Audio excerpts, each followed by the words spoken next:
What exactly did Trudeau promise Trump? So there are some things the government had already promised. There's a $1.3 billion Canadian border plan, which includes helicopters and more surveillance. But now there are some new things that have just been added, according to the Prime Minister's post on X.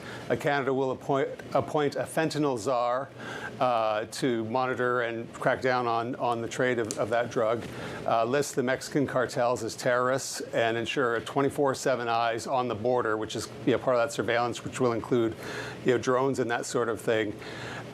Canada had previously proposed a so-called joint strike force with the U.S. that would monitor the Canada-U.S. border. It looks like that is now coming into effect.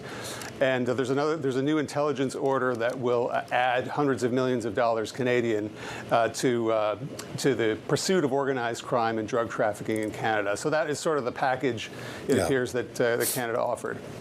How much did oil play into this, Derek? Certainly to the Midwest, because we import a lot of Canadian crude, and that was the tariffs would have made it a lot more expensive for that part of the country.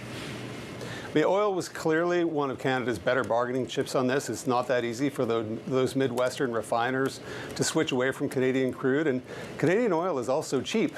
It trades at a big discount to WTI. So to cut it off or make it more expensive was certainly not going to help prices at the pump. And that was clearly a point the Canadian government's been making for a while. All right. Decloet, thank you so much. And Romain, we should mention the Canadian dollar at session highs and the ETF EWC, which tracks Canadian stocks, higher in after-hours trading.